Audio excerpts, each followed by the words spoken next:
Hi hello welcome to Kiran TV news. Janasena పార్టీకి సంబంధించి సరికొత్త అధ్యాయం మొదలైంది అని చెప్పి అనుకోవాలి. రీసెంట్గా జనసేన పార్టీకి సంబంధించి ఎవరైతే అంటే నియోజకవర్గ ఇన్ఛార్జీలు కావచ్చు, జిల్లా స్థాయికి సంబంధించినటువంటి నాయకుల ఇన్ఛార్జ్ పదవులు కావచ్చు, ఇవన్నీ కూడా కొత్త జాబితాను రిలీజ్ చేయడానికి జనసేన పార్టీ సిద్ధమవుతున్నట్టుగా కనిపిస్తుంది. అసలు ఏం జరగబోతుంది? ఇంత వ్యూహాత్మకంగా పవన్ కళ్యాణ్ గారు ఇంత సడన్గా ఇలాంటి డెసిషన్ తీసుకోవడం వెనక ఉండేటువంటి నిజాలేంటి, ఇవి తెలుసుకునేటువంటి ప్రయత్నం చేద్దాం. మనతో పాటు సీనియర్ జర్నలిస్ట్ కిరణ్ గారు మనతో పాటు అందుబాటులో ఉన్నారు. అన్న నమస్తే. అన్న హరీష్, నమస్తే హరీష్. అన్న, మీరు చూడొచ్చు, పవన్ కళ్యాణ్ గారు జనసేన పార్టీకి సంబంధించి రీసెంట్గా లెటర్ హెడ్ ఒకటి రిలీజ్ చేశారు. ఏదైతే 175 నియోజకవర్గాలకి సంబంధించినటువంటి ఇన్ఛార్జులను ప్రకటిస్తాము ఒక వారంలో అని చెప్పారు. ఆల్మోస్ట్ వారం కూడా అయిపోవచ్చింది. దానికి సంబంధించినటువంటి కమిటీల నిర్ణయం కూడా రేపు ఎల్లుండో వస్తాయని కూడా తెలుస్తాం. అసలు ఎలాంటి పదవులు, ఎలాంటి కమిటీలు వచ్చేటువంటి అవకాశాలు ఉన్నాయి? అంటే వాస్తవానికి పవన్ కళ్యాణ్ గారికి ఆరోగ్యం సరిలేకున్నా, పవన్ కళ్యాణ్ గారు అంటే ఆరోగ్యం సరిలేకపోవడం వల్ల, ఆయన ఇంట్లో ఉండటం వల్ల ఈ అవకాశం దొరికిందని కూడా మనం భావించవచ్చు. ఎందుకంటే చాలా మంది అంటున్నారు ఆరోగ్యం సరిలేకపోయినా ఆయన పార్టీ మీద కసరత్తు చేస్తున్నారు అని. సంక్షోభాన్ని అవకాశంగా మలుచుకోవటం అంటారు కదా, చంద్రబాబు నాయుడు గారు కూడా ఇప్పుడు చెప్తా ఉంటారు. సో ఆ సంక్షోభాన్ని అవకాశంగా మలుచుకోవటం. పవన్ కళ్యాణ్ గారికి ఆరోగ్యం బాగాలేదు, అనారోగ్యంతో ఆయన సర్జరీ జరిగింది, తర్వాత రెస్ట్ తీసుకోవాలని చెప్పారు. ఈ రెస్ట్ కాలాన్ని ఆయన పార్టీ పటిష్టత కోసం ఉపయోగించుకుంటున్నారు. దట్స్ ఎ గుడ్ సైన్ అని చెప్పాలి. ఎందుకంటే చాలా కాలంగా మనం మాట్లాడుకుంటున్నాం సంస్థాగత నిర్మాణం లేదు. సో నిర్మాణం లేదు అన్న వాళ్ళ మీద జనసేన పార్టీ నాయకులు దుమ్మెత్తిపోస్తున్నారు. మీకు సంస్థాగత నిర్మాణం లేదయ్యా అంటే, సో ఎవరికి ఉంది సంస్థాగత నిర్మాణం అనే పరిస్థితి కాదు. రేపు రాబోయే రోజుల్లో స్థానిక సంస్థల ఎన్నికలు వస్తున్నాయి. ఆ స్థానిక సంస్థల ఎన్నికలు వచ్చినప్పుడు డెఫినెట్ గా ఆ ఎన్నికల్లో జనసేన పార్టీ తన సత్తా ఏంటో నిరూపించుకోవాల్సిన అవసరం ఉన్నది. సో ఆ దిశలో జనసేన పార్టీ అడుగులు వేయాలంటే పార్టీ మరింత బలోపేతం కావాలి. పవన్ కళ్యాణ్ గారు చాలా రోజుల నుంచి చూస్తున్నారు. అంటే పవన్ కళ్యాణ్ గారు ఎలా ఉంటారంటే, శిశుపాలుడు తప్పులు శ్రీకృష్ణుడు లెక్కేసినట్టుగా ప్రతిదీ ఆయన చూస్తూ ఉంటారు. మనం అనుకుంటాం పవన్ కళ్యాణ్ గారు ఏమీ అబ్జర్వ్ చేయట్లేదు, ఏమి చేయట్లేదు, లేకపోతే చూసి చూడనట్టుంటున్నాడు అని అనుకుంటున్నాం. కానీ ఆయన ప్రతిదీ కూడా లెక్కేసుకుంటుంటారు, క్యాలిక్యులేట్ చేసుకుంటుంటారు. ఒక సందర్భం వచ్చినప్పుడు బ్లాస్ట్ అవుతారు. దానికి సంబంధించి బ్లాస్ట్ అవ్వడం అంటే నా ఉద్దేశం దానికి సంబంధించిన ఒక కఠినమైన నిర్ణయాలు కూడా తీసుకునే అవకాశం ఉంది. ఇవాళ మనకు కనబడుతుంది చాలా స్తబ్దుగా ఉన్నది. పవన్ కళ్యాణ్ గారు ఎవరితోనూ కార్యకర్తలను పట్టించుకోవట్లేదు, లేకపోతే పార్టీని పట్టించుకోవట్లేదు. అంత ప్రభుత్వ పరిపాలన మనం కూడా చెప్పాం కదా చాలా సందర్భాల్లో, వీడియోల్లో. ప్రభుత్వ పరిపాలన అద్భుతంగా ఉంది. డిప్యూటీ సీఎం గా ఆయన ఎంతో అనుభవం ఉండేవాళ్ళు చేయలేని పనులన్నీ కూడా ఆయన చేస్తూ ఉన్నారు. కానీ పార్టీ గురించి మరి ఆలోచించాలని చాలా సందర్భాల్లో మనం చెప్తూనే ఉన్నాం. సో ఇది కరెక్ట్ టైం వచ్చింది. ఇవాళ పవన్ కళ్యాణ్ గారు పార్టీ గురించి ఆలోచించడం మొదలు పెట్టారు. సో ప్రతిదానికి ఆయన కొంత టైం తీసుకుంటారు. ఈ టైంకి ప్రభుత్వ పరిపాలనలో మనదైన ముద్ర వేయాలి అనుకున్నారు. పార్టీకి సంబంధించినవన్నీ కూడా ఆయన చుట్టుపక్కల వాళ్ళకు వదిలేసి ఆయన పూర్తిగా పరిపాలనలో నిమగ్నమయ్యారు. నిమగ్నమైన తర్వాత ఇవాళ ఏం రిజల్ట్ వచ్చింది? దానికి అద్భుతమైన రిజల్ట్ వచ్చింది. జాతీయ స్థాయిలో ఆయన నెంబర్ 1 కలిసి ఇవాళ కూడా మరొక కితాబ్ వచ్చింది. జాతీయ స్థాయిలో నరేగా నిధులతోటి చేసే పనులకు సంబంధించి జాతీయ స్థాయిలో నెంబర్ 2గా ఆంధ్రప్రదేశ్ రాష్ట్రాన్ని నిలబెట్టిన ఘనత కూడా ఆయనకి దక్కింది. దానికి సంబంధించి కూడా ఇందాకే తాజాగా ట్వీట్ కూడా చేశారు ఆయన. సో ఆయన చేయాల్సింది ఒక 2 ఏళ్లు ఆయన టార్గెట్ విధించుకున్నట్టుగా నాకు కనపడుతోంది. 2 ఏళ్ల పాటు నిమగ్నం అవ్వాలి. 5 శాఖలు ఇచ్చారు. 5 శాఖల్లో మనదైన ముద్ర వేయాలనుకున్నారు. ఆ ముద్ర వేసేశారు. సో ఇప్పుడు మళ్ళీ కరెక్ట్ టైం వచ్చింది. పార్టీని పటిష్టం చేయాలి. చేస్తే తప్ప 2029 ఎన్నికలకు ముందుకెళ్ళలేం. రాబోయే స్థానిక సంస్థల ఎన్నికలకు ముందుకెళ్ళలేం. మున్సిపల్ ఎన్నికలు వస్తున్నాయి. వాటన్నిటిలో కూడా ఉండాలంటే సరైన నాయకత్వం కావాలి. గబుక్కుని చూస్తే లాస్ట్ టైం కూడా మనకు సరైన నాయకులు లేరు అనే ఒక బాధ కనపడింది 2024 ఎన్నికల ముందు. ఇప్పుడు అలా కాదు, సరైన నాయకులు తయారు చేసుకోవాలి. లేకపోతే తయారు చేసుకోవాలి, లేదంటే ఉన్నవాళ్ళని వాడుకోవాలి. వాస్తవానికి బాలినేని శ్రీనివాసరెడ్డి గారు కావచ్చు, సామినేని ఉదయభాను కావచ్చు, ఇలాంటి వాళ్ళందరినీ పార్టీలోకి తీసుకొచ్చిన తర్వాత వాళ్ళకి సముచితమైన బాధ్యతలు ఇవ్వలేకపోయింది పార్టీ. సో అవన్నీ కూడా ఇవాళ ఫుల్ఫిల్ చేస్తారు. సో ముఖ్యంగా బాలినేని శ్రీనివాసరెడ్డి గారు చాలా కీలక బాధ్యతలు ఆయనకి ఇవ్వబోతున్నారు. సామినేని ఉదయభాను గారికి కూడా కొన్ని కీలక బాధ్యతలు ఇవ్వబోతున్నారు. బొలిశెట్టి శ్రీనివాస్ లాంటి నాయకులకు, తాడేపల్లి కూడా ఎమ్మెల్యే లాంటి నాయకులకు చాలా నిజాయితీగా పనిచేసే ఇలాంటి నాయకులకు కూడా కీలకమైన బాధ్యతలు ఇవ్వబోతున్నారు అనేది మనకు తెలుస్తుంది. ఆల్రెడీ దానికి సంబంధించి ప్రణాళికలు రెడీ అయినాయి. ఇప్పుడు ఆల్రెడీ ఆయన అందరి నుంచి ఇన్పుట్స్ తీసుకుంటున్నారు. ఇన్పుట్స్ తీసుకొని నా భూతో నా భవిష్యత్తు అన్న రీతిలో పార్టీని ఆయన నిర్మించాలని నిర్ణయించినట్టుగా తెలుస్తోంది. మనం ఎవరూ ఊహించని విధంగా ఆయన మధ్యలో ఉన్న ఆలోచనలు అయితే కొంత చాలా భిన్నంగా ఉన్నాయి, చాలా ఆదర్శప్రాయంగా ఉన్నాయి. బట్ అది ఎంతవరకు ఇంప్లిమెంటేషన్లోకి వస్తుంది అనేది మనకు తెలియదు. కానీ ఆయన ఒక జాతీయ స్థాయిలో ఆయన అధ్యక్షుడిగా ఉంటూ రాష్ట్రాలకు వేరు వేరు అధ్యక్షులు పెట్టాలి. తెలుగుదేశం పార్టీ తరహాలో జాతీయ స్థాయిలో ఆయన అధ్యక్షుడిగా ఉంటూ వేరు వేరు పెట్టాలి అనుకుంటున్నారు. ఇప్పుడు ఉదాహరణకు తెలంగాణ ఉంది. తెలంగాణలో పార్టీ బలోపేతం అవ్వాలి.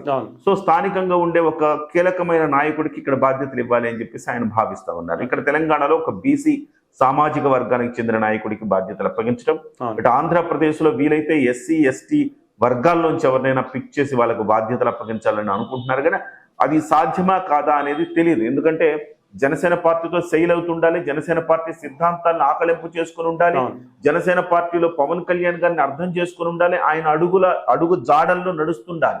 అలాంటి నాయకులు ఎవరున్నారనేది చూస్తున్నారు. సో బహుశా ఆయన ఆలోచన అయితే ఒక ఎస్సీకి లేదా ఒక ఎస్టీకి ఆంధ్రప్రదేశ్ లో బాధ్యతలు ఇస్తే బాగుంటుందని ఆయన ఆలోచిస్తున్నారు. అలాంటి నాయకుడు, అలాంటి సమర్థవంతమైన నాయకుడు దొరకని పక్షంలో బీసీకి అవకాశం ఇచ్చే పరిస్థితి కనపడతా ఉంది. ఒకవేళ బీసీలు కూడా సరైన అభ్యర్థులు దొరకకపోతే మరి ఇంకేమన్నా కాపులకి ఏమన్నా ఇస్తారా, ఏం జరుగుతుంది అనేది కూడా చూడాల్సి ఉంది అనమాట.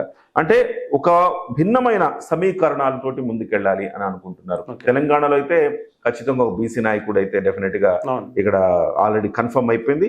ఆ తర్వాత ఆంధ్రలో ఎవరికి ఇస్తారనేది ఇంకా కన్ఫర్మ్ కాలేదు, దానికి సంబంధించి చూస్తున్నారు. అయితే ఈయన జాతీయ అధ్యక్షుడిగా ఉండడంలో ఆంతర్యం ఏంటంటే పార్టీని బలోపేతం చేయాలి. ఈ మధ్య కాలంలో మీరు చూశారు హరీష్, కేరళంలో అలాగే కర్ణాటకలో ఒక మాజీ ఎమ్మెల్యే వచ్చి జాయిన్ అయ్యాడు పార్టీలో. కేరళంలో జాయిన్ అవుతున్నారు, తమిళనాడులో జరుగుతున్నాయి. సో జనసేన అంటే ఒక శివసేన లాగా, లేకపోతే ఇంకొక సో అంటే కేవలం ఒక పార్టీ ఒక ప్రాంతానికి ఒక స్టేట్ కి పరిమితం అయ్యే పరిస్థితి కాకుండా ఒక భిన్నమైన రాజకీయ పార్టీగా అన్ని స్టేట్లలో ఉండాలి. జాతీయ భావన, పవన్ కళ్యాణ్ గారు ఎప్పుడు కూడా ప్రాంతీయ వాదనతో ఎప్పుడు ఉండరు. మనం అబ్జర్వ్ చేస్తే చాలా మంది ప్రాంతీయ వాదంతో కొట్లాడుతుంటారు, కానీ పవన్ కళ్యాణ్ గారు జాతీయ వాదంతో ఉంటారు. జై హింద్ అంటారు ప్రతిదానికి. సో జాతీయ భావన, ఫస్ట్ నేను ఇండియన్ అని భావిస్తారు ఆయన. సో అలాంటి జాతీయ భావనను పవన్ కళ్యాణ్ గారు జాతీయ స్థాయిలో కీలక భూమిక పోషించే అవకాశం కనబడుతోంది. అందుకే ఆయన కొంచెం జాతీయ స్థాయిలో ఫోకస్ చేస్తే రాష్ట్ర బాధ్యతలు సమర్థవంతమైన వాళ్ళకి ఇవ్వాలన్న ఉద్దేశంతో ఈ బాధ్యతలు ఇస్తున్నారు. అలాగే 175 నియోజకవర్గాలు ఉన్నాయి హరీష్. 175 నియోజకవర్గాలకు ఇవాళ చాలా మందిని మనం చూస్తున్నాం హరీష్. చాలా సందర్భాల్లో మనం మాట్లాడుకున్నాం, అసలు వాళ్ళు ఇన్ఛార్జీలు అన్న విషయం వాళ్ళకు కూడా గుర్తుంటది హరీష్. సో ఇవాళ తెలుగుదేశం పార్టీ ఎమ్మెల్యే అక్కడ ఉంటే, తెలుగుదేశం పార్టీ ఎమ్మెల్యేకి తర్వాత అనుచరులు ఉంటారు, వాళ్ళ తర్వాత ఇంకొక అనుచరుడు ఉంటాడు, వాడి కింద ఇతను జనసేన పార్టీ అధ్యక్షుడు ఉంటాడు, ఆ పార్టీ ఇన్ఛార్జ్ ఉంటాడు. ఎంత దౌర్భాగ్యమైన పరిస్థితి చూడండి. అంటే కనీసం ఎమ్మెల్యే ఫాలోయర్ కాదు, ఎమ్మెల్యే ఫాలోయర్ స్థితిలో ఉంటారు. అంటే ఫాలోయర్ లాగా అనమాట. అలాంటి నాయకులు కూడా ఉన్నారు హరీష్. కేవలం జనసేన పార్టీ పేరు చెప్పుకొని డబ్బులు దండుకునే వాళ్ళు, జనసేన పార్టీ చెప్పుకొని పబ్బం గడుపుకునే వాళ్ళు ఉన్నారు. జేబు నుంచి ₹1 తీసి ఖర్చు పెట్టలేని వాళ్ళు ఇవాళ పార్టీకి సంబంధించి 175 నియోజకవర్గాల్లో చాలా చోట్ల, సో చాలా చోట్ల, నేను అన్ని చోట్ల అంటలేదు, చాలా చోట్ల అలాంటి వ్యక్తులు ఉన్నారు. అంటే వాళ్ళ వల్ల పార్టీకి ఏంటి ప్రయోజనం? అతనికి వ్యక్తిగతమైన ప్రయోజనం ఉంటది కావచ్చు, కానీ పార్టీకి ఏంటి ప్రయోజనం హరీష్? సో ఇలాంటి వాళ్ళందరినీ కూడా తీసేసి, సో కొత్త వాళ్లకు, ఒక సమర్థులైన వాళ్ళకు, సమర్థవంతంగా పనిచేయగలిగిన వాళ్లకు, అవసరమైతే ₹1 పెట్టుకుని పార్టీ కార్యక్రమాన్ని చేయగలిగిన వాళ్లకు ఇవ్వాల్సిన అవసరం ఉంది. ఆ దిశలోనే పార్టీ ఆలోచిస్తుంది అనేది మనకు అర్థమవుతోంది. ఇప్పటికే 100 మందిని అయితే వాళ్ళు ఈ పార్టీకి ఖరారు చేశారని చెప్తున్నారు. 100 నియోజకవర్గాలకు సంబంధించిన నియామకాలు ఖరారైనని చెప్తున్నారు. 12వ తారీఖు అంటే ఒక 2 రోజుల తర్వాత, ఇవాళ 10వ తారీఖు, రేపు లేదు ఎల్లుండి 12వ తారీఖు కమిటీలు, ఒక మొదటి విడత కమిటీలు ప్రకటన చేసే అవకాశం ఉందని కూడా తెలుస్తోంది. అయితే ఇక్కడ కొంత ఆలోచించాల్సింది ఏంటంటే, చాలా చోట్ల మనకి ఉన్న సిచ్యువేషన్ ఏంటంటే, సింగిల్ గా మనకి అధ్యక్షుడు ఒక పార్టీకి సంబంధించి, ఇప్పుడు జనసేన పార్టీకి సంబంధించి ఒక నియోజకవర్గానికి ఒక సింగిల్ గా ఇన్ఛార్జిని నియమించలేని పక్షంలో 3 మెన్ కమిటీని వేస్తారని చెప్తున్నారు. ఆ 3 మెన్ కమిటీ ద్వారా అక్కడ సమన్వయం చేసుకుంటారని చెప్తారు. ఇవాళ పిఠాపురంలో 5 మెన్ కమిటీ ఉంది హరీష్. ఈవెన్ దో మీరు నమ్మరు హరీష్, 5 మెన్ కమిటీ ఉన్నా కానీ ఆ 5 మెన్ లో కూడా కమ్యూనికేషన్ లేదు. చాలా దారుణమైన పరిస్థితి. 5 మెన్ లో కమ్యూనికేషన్ లేదు. ఒక టచ్ మిస్ అవుతున్నారు. పిఠాపురం ప్రజలు పవన్ కళ్యాణ్ గారు టచ్ మిస్ అవుతున్నారు. పవన్ కళ్యాణ్ గారు ఈ అంశంలో కూడా చాలా కీలకంగా ఆలోచించాల్సిన అవసరం ఉంది. 5 కమిటీ సభ్యులు ఉన్నా కానీ ఆ కమిటీ కూడా సమన్వయపరుచుకొని పనిచేయాలనే పరిస్థితి కనబడుతోంది.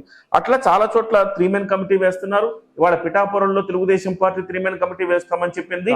సో అదే సమయంలో ఇటు జనసేన పార్టీ కూడా చాలా చోట్ల 3 మెన్ కమిటీ వేస్తున్నారు. కొన్ని చోట్ల సింగిల్ గా ఒక వ్యక్తిని వేస్తున్నారు. ఈ 3 మెన్ కమిటీ వేయడం కూడా కరెక్టే. ఎందుకంటే సో ఒకే ఇన్ఛార్జ్ ఉంటే పనిచేయని పరిస్థితి కనపడుతుంది. సో ముగ్గురు ఉంటే సమన్వయపరుచుకుని ఒకళ్ళు కాకపోతే ఒకళ్ళు పనన్నా చేస్తారు, పోటీ పడి పని చేస్తారు. కాబట్టి డెఫినెట్ గా మంచి రిజల్ట్సే ఇస్తుందని భావించవచ్చు. ఈ రకంగా హరీష్ మొత్తం గ్రామ స్థాయి నుంచి కమిటీలు వేసుకొచ్చి ముందుకు తీసుకెళ్లాలని భావిస్తున్నారు. ఇంకొక కీలకమైన విషయం, సభ్యత్వ నమోదులకు సంబంధించి కూడా ఎవరైతే ఎక్కువ చేశారో వాళ్ళకు కూడా కొంచెం ఇంపార్టెన్స్ ఇచ్చేటువంటి పరిస్థితులు ఉన్నాయన్నట్టుగా మనకైతే కనిపిస్తుంది.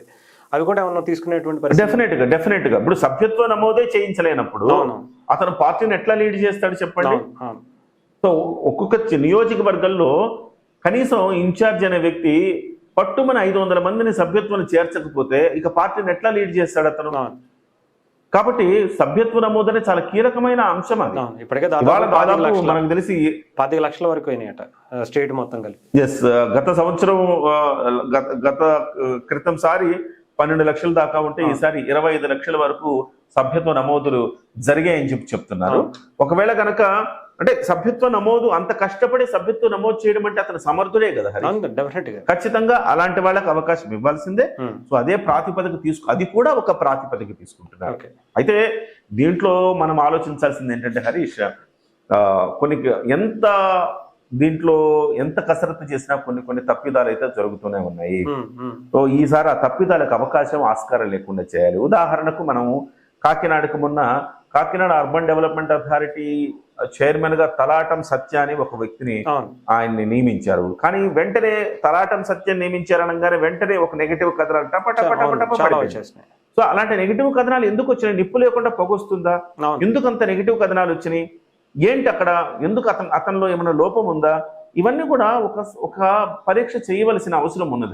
నిజంగానే అతను కష్టపడ్డా లేదా, పార్టీని గ్రౌండ్ లెవెల్ వరకు తీసుకెళ్లారా లేదా, పార్టీకి సంబంధించి కార్యక్రమాల్లో యాక్టివ్ గా ఉన్నారా లేదా, బ్యాక్గ్రౌండ్ కూడా చెక్ చేసుకోవాల్సినటువంటి కొంతమంది వైఎస్ఆర్సీపీకి బ్యాక్గ్రౌండ్ ముఖ్యంగా చెక్ చేయాలి హరీష్. బ్యాక్గ్రౌండ్ చెక్ చేసి నీకు పార్టీ కోసం పనిచేస్తున్నప్పటికి కూడాను వాళ్ళ బ్యాక్గ్రౌండ్ బ్యాడ్ గా ఉన్నప్పుడు రేపు అతని పార్టీ కోసం ఎంత పని చేసినా గానీ అతని కండక్ట్ దెబ్బతీస్తుంది కదా, పార్టీ కండక్ట్ ని దెబ్బతీస్తుంది, పార్టీ యొక్క ఆత్మ దెబ్బతింటది కదా. సో ఇలాంటివి చూసుకోవాలి. సో అట్లానే రాబోయే రోజుల్లో ఈ 175 నియోజకవర్గాల్లో ఎవరినైతే నియమిస్తున్నామో వాళ్ళు సచ్యులు రవ్వాల్సిన అవసరం ఉంది. ఫస్ట్ ఆఫ్ ఆల్ అంటే వాళ్ళు ఎటువంటి వాళ్ళని ప్రకటించగానే వాళ్ళ మీద నెగిటివ్ వచ్చేసింది అనుకోండి, అది ఇబ్బందికరమైన పరిస్థితి వస్తాయి. ఎందుకంటే ఇక్కడ ప్రాబ్లం జనసేన పార్టీకి ఏముంటుందంటే ఒకరిగా శత్రువు, ఇద్దరు శత్రువు. తెలుగుదేశం పార్టీకి శత్రువు ఎవరు? జనసేన ఉంటుంది ఫస్ట్. కాదు నేను అంటాను, తెలుగుదేశం పార్టీకి శత్రువు ఎవరు? తెలుగుదేశం పార్టీ ఫస్ట్ శత్రువు వైసీపీ, సెకండ్ శత్రువు జనసేన. వైఎస్ఆర్సీపీ తెలుగుదేశం పార్టీకి శత్రువు. సో మిత్రుడు ఎవరు? జనసేన పార్టీ. కానీ వైఎస్ఆర్సీపీకి శత్రువు ఎవరు? తెలుగుదేశం పార్టీ. ప్రధాన శత్రువు తెలుగుదేశం పార్టీగానే భావిస్తుంది కదా. సో ఆ తర్వాత జనసేన పార్టీ కూడా శత్రువుగానే భావిస్తుంది. కానీ ఇక్కడ ప్రాబ్లం ఏంటంటే జనసేన పార్టీకి ప్రాబ్లం ఏంటంటే జనసేన పార్టీకి శత్రువు అంటే వైఎస్ఆర్సీపీ, కానీ మిత్రుల రూపంలో ఉండి శత్రువుగా చాలా చోట్ల పనిచేస్తున్న లోకల్ క్యాడర్. మీరు చూడండి, బయటికేమో తెలుగుదేశం పార్టీ మిత్రపక్షమే, ఆ లోకల్లో ఉండే వాళ్ళు తూట్లు పొడుస్తుంటారు. బొలిశెట్టి శ్రీనివాస్ గారి మీద ఎంతో దుర్మార్గమైన ఆరోపణలు చేశారు. అలాగే ఇప్పుడు కందుల దుర్గేష్ గారి మీద కూడా ఒక దుర్మార్గమైన ఆరోపణలు చేస్తా ఉన్నారు. అలాగే నెలమర్ల మాధవి గారి మీద ఆరోపణలు చేస్తా ఉన్నారు. వీళ్ళందరూ కూడా వైసీపీ వాళ్ళు కాదు, స్థానికంగా ఉండే తెలుగుదేశం వాళ్ళు. వీళ్ళు పాతకపోతే మన అవకాశాలు పోతాయన్న ఉద్దేశం. అట్లానే రేపు పొద్దున ఇన్ఛార్జీలు ప్రకటించగానే ఆ ఇన్ఛార్జిని బ్యాడ్ చేసే ప్రయత్నం కూడా జరుగుతుంది. తెలుగుదేశం వాళ్ళు చేయొచ్చు. ఎందుకంటే వాళ్ళకి సీట్ రాకుండా పోతుందేమో, వాళ్ళకి సంబంధించి ఎక్కడన్నా రేపు మళ్ళీ వాళ్ళకి సీట్ రాకుండా పోతుందేమో అన్న ఉద్దేశంతో బ్యాడ్ చేసే ప్రయత్నం. మన మీద దాడి అంటే హరీష్, మన మీద దాడి జరుగుతుందని తెలుసు కదా, దాడి జరుగుతుందని తెలుసు, మన మీద ఆరోపణలు వస్తాయని తెలిసినప్పుడు మనం ఎంత జాగ్రత్త, ఇలా జాగ్రత్త చూసుకుంటూ ఈ నియామకాలు చేయాలి, ఈ నియామకాల బాధ్యతను కూడా స్థానికంగా ఉండే పెద్ద నాయకులకు ఇచ్చారని చెప్తున్నారు. సో ఇవన్నీ దృష్టిలో ఉంచుకొని కనుక పార్టీ ఇవి ప్రకటిస్తే ఈ మొత్తం కూడా ఈ కసరత్తు అంతా కనుక పూర్తయితే కనుక ఖచ్చితంగా పార్టీ మరింత బలోపేతం అవుతుంది. డెఫినెట్ గా బలోపేతం అవటమే కాదు హరీష్, ఈసారి పవన్ కళ్యాణ్ గారు ప్రతి శని ఆదివారాలు పార్టీ క్యాడర్ ని పిలిచి వాళ్ళతో మమేకం అయ్యి ఒక అవకాశాన్ని ఇవ్వాలి వాళ్ళందరికి కూడా. అంటే అది కూడా జరుగుతుందంటారా పార్టీకి సంబంధించి ఒక వారంలో ఒక రోజు 2 రోజులైనా సరే క్యాడర్ తో మాట్లాడే? ఎస్ డెఫినెట్ గా అవ్వాలి. అంటే అవుతుందా అంటే పవన్ కళ్యాణ్ గారు ఇప్పటి వరకు 2 ఏళ్ల పాటు ఈ ప్రక్రియ చేయలేదు. చాలా అసంతృప్తి ఉంది, మీరు గమనిస్తే చాలా అసంతృప్తి ఉంది. మీకు సభ్యత్వాలు చేయాలని బ్యాక్గ్రౌండ్ ఇదంతా కూడా సెట్ చేసే వాళ్ళు కూడా ఉండాలి. పవన్ కళ్యాణ్ గారు ఒక్కళ్ళే అంటే ఇంకోటి కూడా హరీష్, ఇక్కడ మనం ఆలోచించాల్సింది అంటే సభ్యత్వ నమోదులో కూడా 25 లక్షల మంది సభ్యత్వం నమోదు అయ్యారంటే చాలా ఈజీగా అవ్వాలి.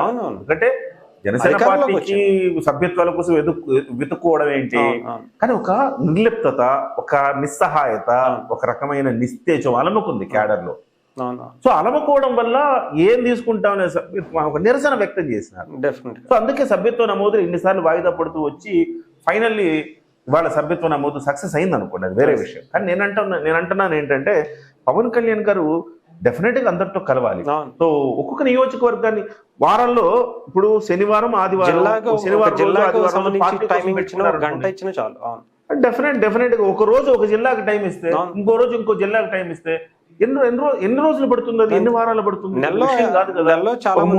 ఒక 3 నెలల్లో మొత్తం లేపేసేయచ్చు. ఒక 3 నెలల్లో డెఫినెట్ గా అంటే ఆ రకంగా చూసుకుంటే నెలకి 8 జిల్లాలు అయిపోతాయి.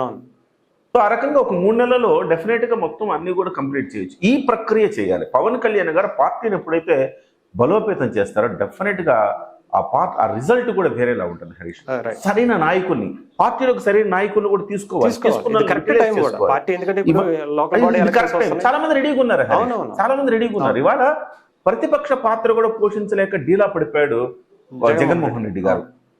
సో ఈ నేపథ్యంలో చాలా మంది వైసీపీలోంచి తెలుగుదేశం జనసేన పార్టీలోకి రావడానికి సిద్ధంగా ఉన్నారు. వాళ్ళు కూడా తీసుకోగలగాలి, జనసేనలోకి రావడానికి సిద్ధంగా ఫిల్టర్ చేసుకొని తీసుకుంటే చాలా మంచి అవకాశాలు ఉంటాయి. ఎందుకంటే ఇది కూటమికి ఇంకా డెఫినెట్ గా at the same time Telugu Desam పార్టీకి కూడా ఒక హెచ్చరిక చేయాలి. మా పార్టీ వాళ్ళని మీరు తీసుకుంటే మీ పార్టీ వాళ్ళని మేము తీసుకుంటామని చెప్పాలి. ఎందుకంటే చిత్తూరు ఎమ్మెల్యే ఏం చేశారు, జనసేన పార్టీ మొత్తాన్ని ఆయన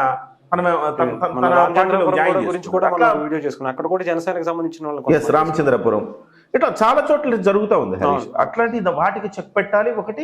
రెండోది ఖచ్చితంగా జనసేన పార్టీలకు బలమైన నాయకులు తీసుకోవాలి, వాళ్ళని సద్వినియోగం చేసుకోవాలి. అట్ ద సేమ్ టైం సచ్యులర్ అయిన వాళ్ళని, మంచి కండక్ట్ ఉండే వాళ్ళని, అవసరమైతే బిజినెస్ మనుషులు కొత్తగా రాజకీయాలకు కొత్త అయినా కానీ పర్లేదు 4 రూపాయలు ఖర్చు పెట్టుకుంటాడు అనుకుంటే అలాంటి వాళ్ళని తీసుకొచ్చి బాధ్యతలు అప్పగించాలి. రాజకీయంగా కష్టం డెఫినెట్ గా మాకు ఆ జీలు ఉందనుకుంటే అలాంటి వాళ్ళని తీసుకొచ్చి కూర్చోబెట్టాలి అక్కడ.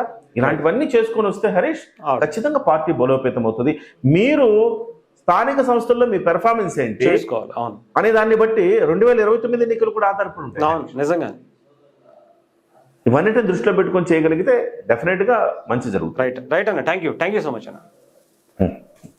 సో మరికొద్ది రోజుల్లో నాకు తెలిసి రేపు ఎల్లుండిలోనే జనసేన పార్టీకి సంబంధించినటువంటి కమిటీల ప్రకటన అయితే ఉండబోతుంది. చూద్దాం ఆ తర్వాత వచ్చేటువంటి లోకల్గా ఉండేటువంటి ఇష్యూస్ కావచ్చు, చిన్న బయటకు వచ్చేటువంటి అసంతృప్తులు కూడా బయటకు వస్తూనే ఉంటాయి. సో అవి కూడా మనం చూడాల్సినటువంటి పరిస్థితి అయితే ఉంది.